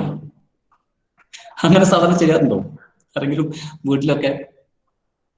ഞാൻ അങ്ങനെ മുമ്പ് വായിച്ചിട്ടുണ്ട്. എവിടെയോ TV-യിൽ 1,000 ചാനലുകൾ ഉണ്ടാവും. ഒരു ചാനലിലും മനസ്സുറപ്പില്ല. ഒന്ന് കാണുമ്പോൾ അടുത്തതിലേക്കും, അടുത്തത് കാണുമ്പോൾ അടുത്തതിലേക്കും, അടുത്തത് കാണുമ്പോൾ അടുത്തതിലേക്ക് പോകും. ശരിയാണോ? ഞാൻ പറയുന്നത് ശരിയാണോ? Yes teachers? എന്തായാലും ഒന്നിനും നിൽക്കില്ലല്ലോ, ഇങ്ങനെ മാറി മാറി പോകുമല്ലോ. ശരിക്കും അതുപോലും നമ്മുടെ കോൺസെൻട്രേഷനെ നശിപ്പിക്കുമെന്നാണ്. നമ്മുടെ കുട്ടിക്കാലം മുതൽ തന്നെ ഈ ഏകാഗ്രത പഠിപ്പിച്ച് അത് പരിശീലിപ്പിച്ചെടുക്കണമെന്നാണ്. അതിനനുസരിച്ച് നമ്മൾ അവരെ ചില കാര്യങ്ങളിൽ ശ്രദ്ധ കൊടുക്കാനൊക്കെ പരിശീലിപ്പിക്കേണ്ടതുണ്ട്. അതാണ് അതിന്റെ തുടക്കം. ഏതാണ് അറ്റൻഷൻ എന്ന് പറയുന്നത് ഏറ്റവും പ്രധാനപ്പെട്ടതാണ്. ഒരു കാര്യത്തിൽ ശ്രദ്ധിച്ചിരിക്കണം. നമ്മളൊരു കാര്യം പഠിക്കണം എങ്കിൽ പോലും നമുക്ക് പരിപൂർണമായ ശ്രദ്ധ ഉണ്ടായിരിക്കണം, അറ്റൻഷൻ ഉണ്ടായിരിക്കണം. രണ്ടാമത്തത് development of the capacities of expansion, widening, complexity and richness. ഇതും വളരെ പ്രധാനപ്പെട്ട. നമ്മൾ ഇക്കാലത്ത് ഞാൻ മുമ്പ് പറഞ്ഞിട്ടുണ്ട്, നമ്മൾ BEd പേപ്പറൊക്കെ നോക്കുന്ന സമയത്ത് പവർ പോയിന്റുകൾ മാത്രമാണ് നോക്കുന്നത്. പാരഗ്രാഫിലൊക്കെ ഒരു പോയിന്റ് എത്രമാത്രം വിശദീകരിച്ചിട്ടുണ്ട്, ആ പോയിന്റിനെ ഒരു ഉദാഹരണ സഹിതം എങ്ങനെ സമീപിച്ചിട്ടുണ്ട്, ആ പോയിന്റിനെ ഒരു ലോജിക്കലായിട്ട്, ആ പോയിന്റിനെ ഒരു യുക്തിസഹജമായിട്ട് കാര്യകാരണ സഹിതം എങ്ങനെ അനലൈസ് ചെയ്തിട്ടുണ്ട് എന്നൊക്കെ നോക്കിക്കഴിഞ്ഞാൽ, unfortunately I have this experience because I have been valuing the papers for more than 5 years. But unfortunately, most of the students, even after completing degree and PG, are not able to analyze different points. And even when writing essays and paragraphs, most of the students are giving the points, only the points, and they are not able to expand the points. For example, if you ask a question, what are the different pillars of education? Learning to know. And still most of the students haven't got any idea what this learning to know means. And students will write, learning to know means to acquire as much knowledge as possible. As I told earlier, it is not right. Learning to know means not acquiring as much knowledge as possible, but it is self-study. That means creating the ability for self-study in the students, because the teacher will not be able to teach each and everything. So by making use of what the teacher has taught as a basis, students should be able to learn more.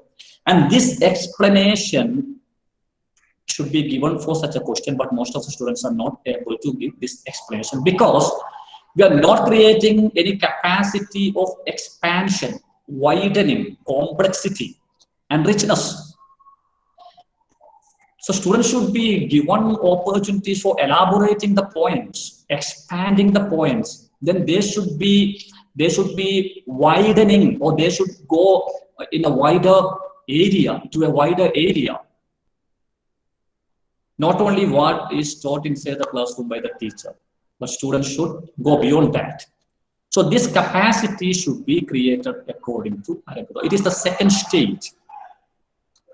And the third one is something important. That is, students should be able to have a central idea, and they should be able to give something else around that particular idea. For example, honesty.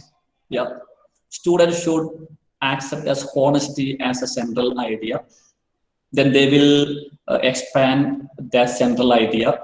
Then some explanations will come around this idea, and this idea will be or should be accepted by children as a guiding principle throughout their life.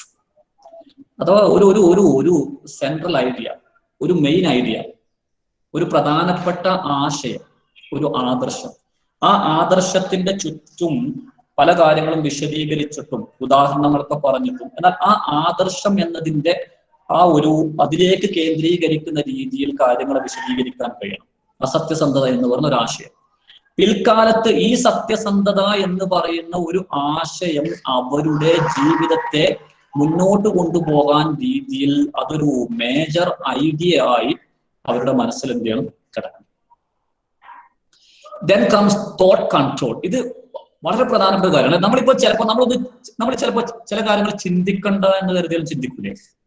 കാട് കയറും അല്ലെ? നമ്മളിങ്ങനെ കാട് കയറി പോകും. എന്തുകൊണ്ടാണ്?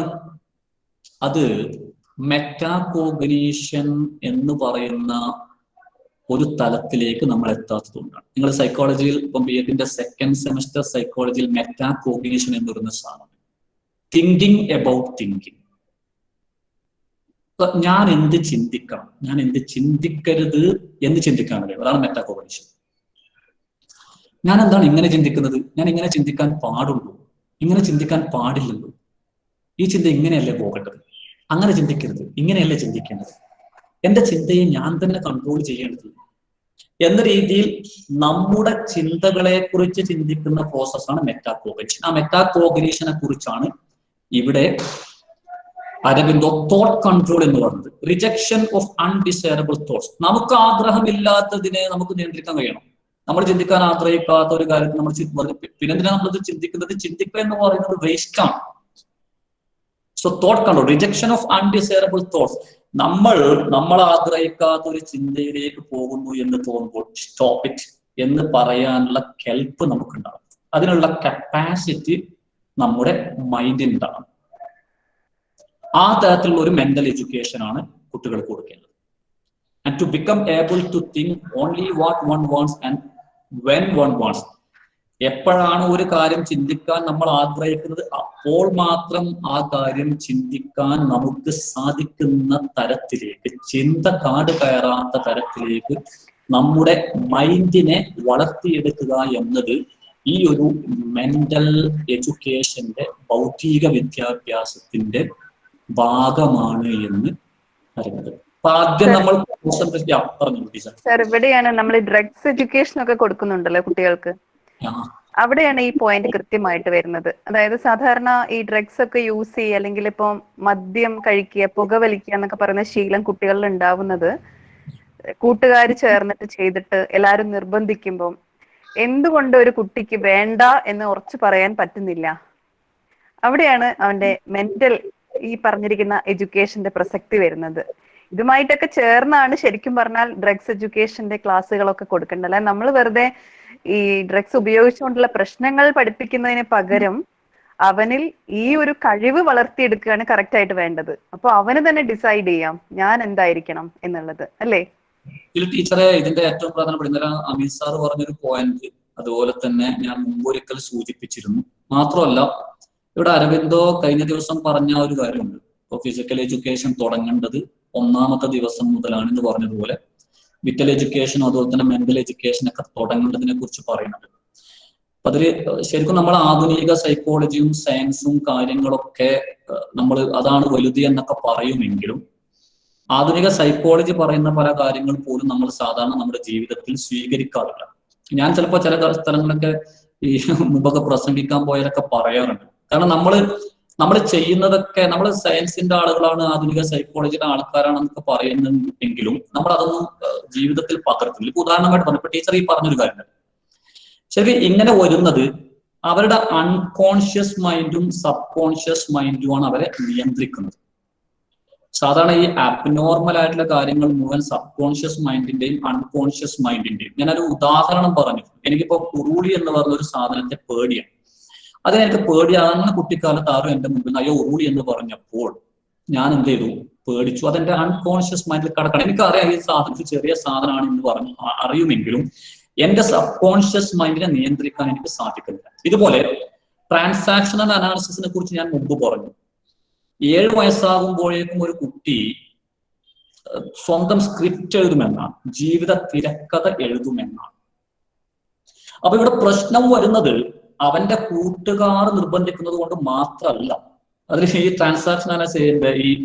Transactional അനാലിസിസിന്റെ ഒരു ഏറ്റവും വലിയ അപ്പോസ്റ്റലനായി എറിക് ബേൺ അല്ലെ, എറിക് ബേണിന്റെ ഒരു പുസ്തകം ഞാൻ വായിച്ചിരുന്നു. അതില് ഈ നമ്മുടെ ഒരു ഈഗോ എന്നൊക്കെ പറഞ്ഞു, ഈഗോ അങ്ങനെയുള്ള സാധനങ്ങളൊക്കെ എന്ന് പറഞ്ഞെടുത്ത് പറയുന്നുണ്ട്. ഇപ്പൊ കുട്ടിക്കാലത്ത് ഒരു അച്ഛനും മകളും, അപ്പൊ ഒരു സ്ത്രീ പറയുന്നത് ഇങ്ങനെയാണ്, ഫ്ലാഷ് ബാക്ക് പറയുന്നതിന് മുമ്പ് ഒരു സ്ത്രീ തന്റെ ഓഫീസിലേക്ക് പോവാണ്. ഓഫീസിലേക്ക് കാർ ഓടിച്ചു പോകുന്ന സമയത്ത് പെട്ടെന്ന് ട്രാഫിക്കിൽ കുടുങ്ങി. അപ്പൊ അവരൊരു പ്രത്യേക തരത്തിലുള്ള ഒരു പ്രതികരണം നടത്തുന്നുണ്ട്. അത് കഴിഞ്ഞ് വേറൊരാൾ അവരെ ഓവർടേക്ക് പോയപ്പോൾ ഇയാളെന്തിങ്ങനെ പോകുന്ന രീതിയിലൊരു കാര്യം പറയുന്നുണ്ട്. പിന്നെ ഓഫീസിലേക്ക് എത്തുന്ന സമയത്ത് ഓഫീസിലെ ബോസിനെ എങ്ങനെ ഫേസ് ചെയ്യുമെന്ന് പറയുന്ന രീതിയിലുള്ള കുറെ ഇറിറ്റേഷൻസ് ഒക്കെ.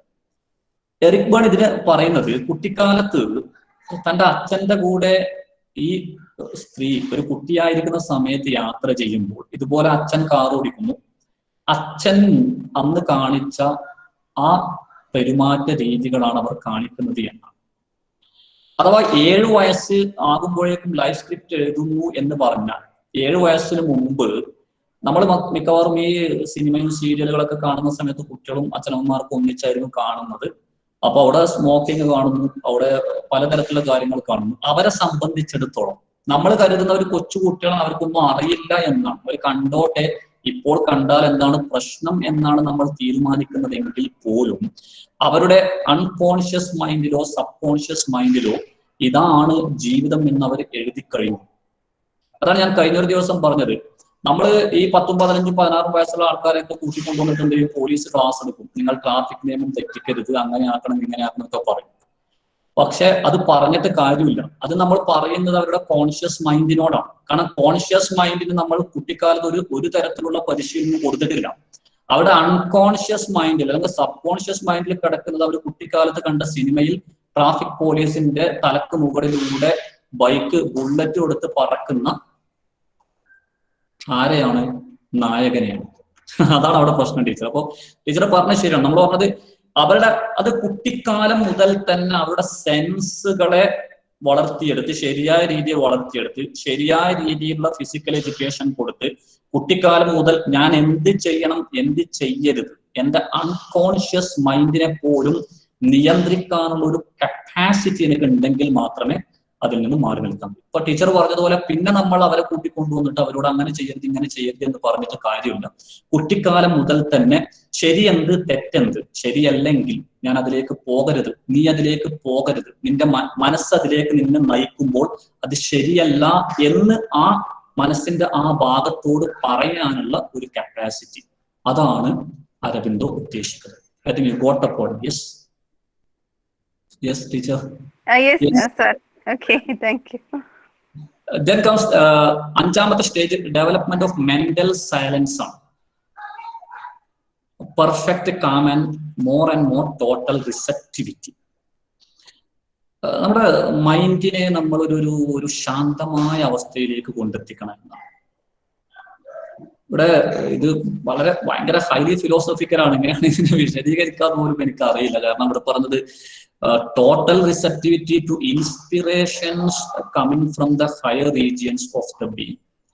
അഥവാ നമ്മളെക്കാൾ മുകളിലുള്ള, നമ്മളെക്കാൾ ഉന്നതരായ പ്രചോദനം നൽകുന്ന ആളുകളുടെ പ്രചോദനം സ്വീകരിക്കാൻ സാധിക്കുന്ന രീതിയിൽ ഒരു സന്നദ്ധതാ മനോഭാവം, പരിപൂർണമായ കാര്യങ്ങൾ സ്വീകരിക്കാനുള്ള ഒരു കഴിവ് നമ്മുടെ മനസ്സിന് ഉണ്ടാകുന്ന തരത്തിൽ ആ മനസ്സിനെ വളരെ ശാന്തമാക്കി നിർത്തണം. അതിനെ വളരെ എന്താ പറയാ, ഒരു ക്വയറ്റായിട്ട്, ഡിസ്റ്റർബൻസ് ഇല്ലാതെ അതിനൊന്ന് സൈലന്റ് ആക്കി നിർത്തണം. അത് അല്ലെ, നമ്മളിപ്പോ സാധാരണ ഇൻസ്പിറേഷൻ എന്ന് പറയുന്നത് ചിലരിൽ നിന്നും അവരുടെ ഹൃദയത്തിൽ നിന്നും നമ്മുടെ ഹൃദയത്തിലേക്കാണ് വരിക. അപ്പൊ നമ്മുടെ മൈൻഡ് അവരുടെ മൈൻഡിൽ നിന്നും നമ്മുടെ മൈൻഡിലേക്ക് വരിക എന്ന് പറഞ്ഞു കഴിഞ്ഞാൽ നമ്മുടെ മൈൻഡ് അത് സ്വീകരിക്കാൻ പാകത്തിൽ ഒരാൾ ഒരു ഇൻസ്പയർ ചെയ്യാൻ കഴിയുന്ന ആളുടെ ഇൻസ്പിറേഷനെ അയാളുടെ മനസ്സിൽ നിന്നും നേരെ നമ്മുടെ മനസ്സിലേക്ക് ആവാഹിച്ചെടുക്കാൻ കഴിയുന്ന രീതിയിൽ നമ്മുടെ മനസ്സിനെ ചില പ്രത്യേക സമയത്ത് നിശബ്ദമാക്കി നിർത്താൻ, അഥവാ എല്ലാവിധ ചിന്തകളിൽ നിന്നും മാറ്റി നിർത്താൻ നമുക്ക് സാധിക്കുന്നത്, അതായത് ഏറ്റവും ഉയർന്ന തലത്തിലുള്ള ഒരു മാനസികാവസ്ഥയാണ്. അത് നമ്മൾ പതിയെ ഓരോ സ്റ്റേജ് ബൈ സ്റ്റേജ് ആണ്. ആദ്യം അവർക്ക് നമ്മൾ കോൺസെൻട്രേഷൻ ആണ് പരിശീലിപ്പിക്കേണ്ടത്, ഒരു കാര്യത്തിൽ ശരിയായ രീതിയിൽ ശ്രദ്ധ ചെലുത്താൻ.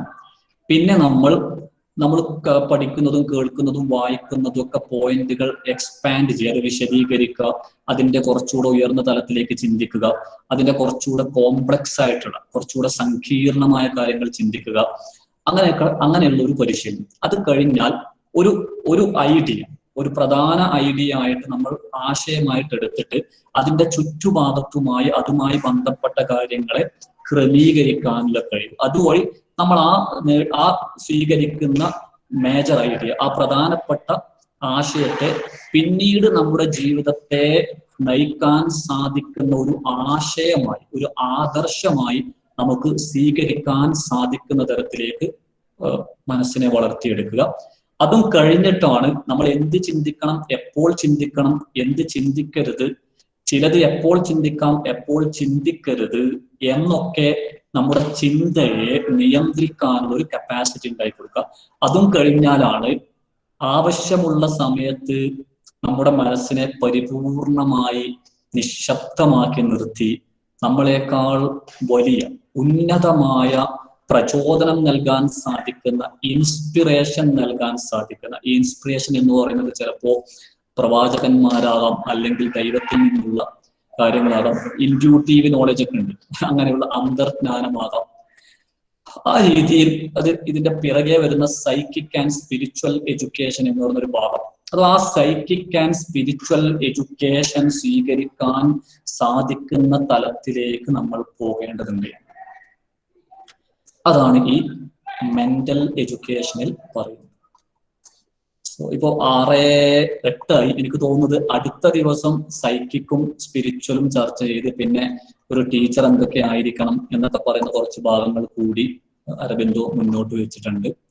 പാരന്റ്സ് എന്ത് ചെയ്യണം, അതൊക്കെ അദ്ദേഹം ഇതിൽ പറയുന്നുണ്ട്. പാരന്റ്സിന്റെ ഈ അരബിന്ദോയുടെ ഒരു വിദ്യാഭ്യാസ സ്ഥാപനം ഉണ്ടായിരുന്നു. അരബിന്ദോയും അതുപോലെ തന്നെ അരബിന്ദോയുടെ ഏറ്റവും അടുത്ത ഒരു അനുയായിയായ മദർ എന്ന് പറയുന്ന അവർ രണ്ടുപേരും സ്ഥാപിച്ച, ഇപ്പോഴും തമിഴ്നാട്ടിലെ അരോവില്ലി എന്ന് പറഞ്ഞ സ്ഥലത്തല്ല, എവിടെയാണ്, അവിടെ അരബിന്ദോയുടെ ആശയങ്ങൾക്ക് അനുസൃതമായി നടക്കുന്ന ഒരു വിദ്യാഭ്യാസ സ്ഥാപനമുണ്ട് എന്നും ആ വിദ്യാഭ്യാസ സ്ഥാപനത്തിൽ അഡ്മിഷൻ കിട്ടാൻ വേണ്ടി ആളുകൾ തങ്ങളുടെ കുട്ടികൾക്ക് അഡ്മിഷൻ കിട്ടാൻ വേണ്ടി കുട്ടി ജനിക്കുന്നതിന് മുമ്പ് തന്നെ ക്യൂ നിൽക്കുന്നു എന്നത് അതിശയോക്തിയാകാം. അത്രയും പ്രധാനപ്പെട്ട ഒരു വിദ്യാഭ്യാസ സംവിധാനം ഉണ്ട് എന്നൊക്കെ ഞാൻ കേട്ടിട്ടുണ്ട്. അപ്പം അവിടെ ഈ അദ്ദേഹത്തിന്റെ ആർട്ടിക്കിളിൽ ആദ്യം പാരന്റ്സ് എന്തൊക്കെ ശ്രദ്ധിക്കണം എന്നൊക്കെ പറയുന്നുണ്ട്. അപ്പൊ ആ രീതിയിൽ കുറച്ച് കാര്യങ്ങൾ കൂടി നമുക്ക് അടുത്ത ക്ലാസ്സിൽ ചർച്ച ചെയ്യാം. ഇതിന്റെ അവസാന ഭാഗം സൈക്കിക്കും അത് രണ്ടും ഒന്നിച്ചാണ് വരുന്നത്. Psychic education and spiritual education, then duties of teacher എന്നൊക്കെ പറയുന്ന ഭാഗം. അത് നമുക്ക് അടുത്ത ക്ലാസ്സിൽ ചർച്ച ചെയ്യാം. So thank you. ഇനി ഈ വിഷയത്തിൽ എന്തെങ്കിലും പറയാനുണ്ടെങ്കിൽ പറയാം.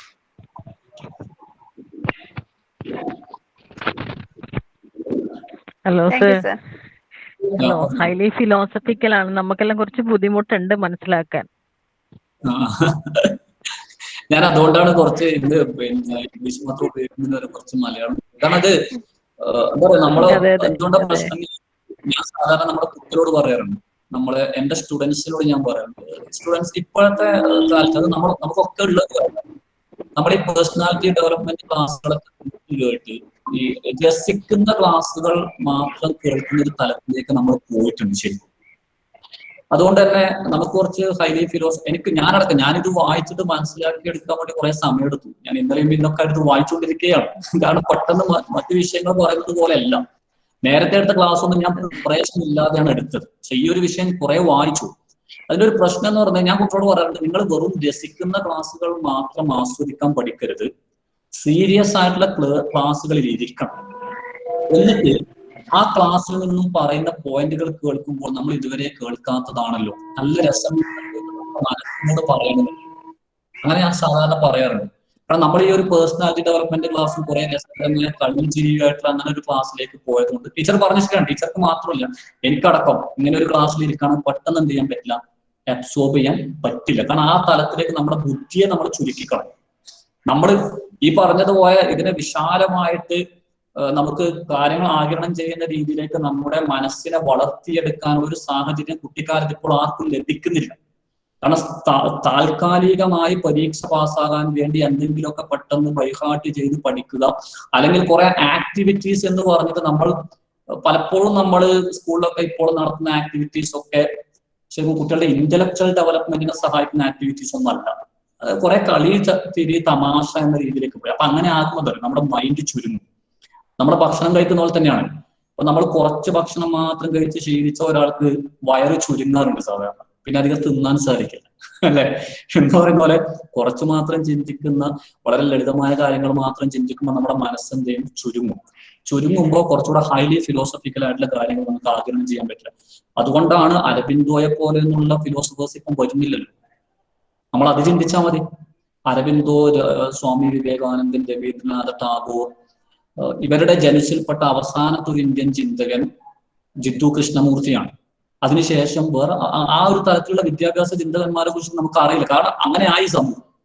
ഇത്ര ശരിയാണ്, ഈ ഫിലോസഫിക്കലാണ്. പക്ഷെ നമ്മൾ കുറച്ചുകൂടെ ഇങ്ങനെയുള്ള സാധനം, ഈ ഫിലോസഫിയൊക്കെ നമ്മൾ കുറച്ച് പഠിച്ച് ഇടയ്ക്ക് വായിച്ച് അങ്ങനെ ആകുമ്പോൾ നമ്മുടെ മൈൻഡ് എന്ത് ചെയ്യും, ഇങ്ങനെ വികസിക്കാൻ തുടങ്ങും.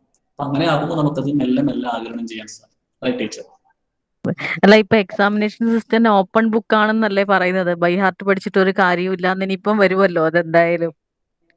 പക്ഷെ അവിടെ പോലും ടീച്ചർ ഒരു കാര്യമുണ്ട്, ഈ ഓപ്പൺ ബുക്ക് ആണെങ്കിൽ പോലും നമ്മൾ ഏത് സിസ്റ്റം കൊണ്ടുവരുന്നതിനാൽ അത് വാല്യൂ ചെയ്യാൻ കഴിവുള്ള അധ്യാപകർ കൊണ്ടേ വേണം. അവിടെ ഒരു പ്രശ്നം. നമ്മളിപ്പോ ഞാൻ ബി.എഡിനൊക്കെ പലപ്പോഴും കാണാറുണ്ട്, ഇപ്പോ നല്ല പിന്നെ ഹൈ സ്റ്റാൻഡേർഡ് ലാംഗ്വേജില് ഓരോ പോയിന്റും വിശദീകരിച്ചിരുന്ന ആളുകൾക്ക് ചിലപ്പോൾ മാർക്ക് കിട്ടാറില്ല. കാരണം നമുക്ക് ഈ നോക്കുന്ന നമ്മൾക്ക് അധ്യാപകർക്ക് ആ തലത്തിലേക്ക് ഇറങ്ങുകയാണ്.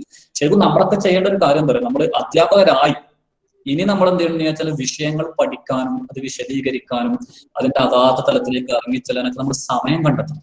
കാരണം നമ്മൾ ഇതിലേക്ക് വന്നു കഴിഞ്ഞാൽ പിന്നെ നമ്മൾ അതിൽ ഡെഡിക്കേറ്റഡ് ആയിരിക്കും, വായിക്കാനും കിട്ടുന്ന സമയത്തൊക്കെ കാര്യങ്ങൾ പഠിക്കാനും. പിന്നെ അത് മാത്രമല്ല, ഇപ്പം ഗൂഗിളിലൊക്കെ ഏത് വിഷയത്തെ കുറിച്ച് നമുക്ക് ഏത് സമയത്ത് വേണമെങ്കിലും സെർച്ച് ചെയ്താൽ ആർട്ടിക്കിൾ ലഭിക്കും. ഞാനിപ്പോ ഈ സാധനം ഈ അരബിന്ദോയുടെ സെർച്ച് ചെയ്ത് പോയപ്പോൾ അവസാനം അരബിന്ദോയുടെ വളരെ മനോഹരമായ ഒരു ആർട്ടിക്കിളാണ്. ശരിക്കും നമുക്ക് പെട്ടെന്ന് വായിച്ചാൽ പെട്ടെന്ന് ആഗിരണം ചെയ്യാൻ കഴിയില്ലെങ്കിലും രസകരമായ നല്ല റീഡബിലിറ്റി ഉള്ള ഒരു ആർട്ടിക്കിളാണ്. അപ്പൊ നമുക്ക് ആ രീതിയിൽ സ്രോതസ്സിലേക്ക് പോകാനും അത് കണ്ടെത്താനും വായിക്കാനും ഒക്കെ നമ്മൾ കുറച്ച് സമയം കണ്ടെത്തും.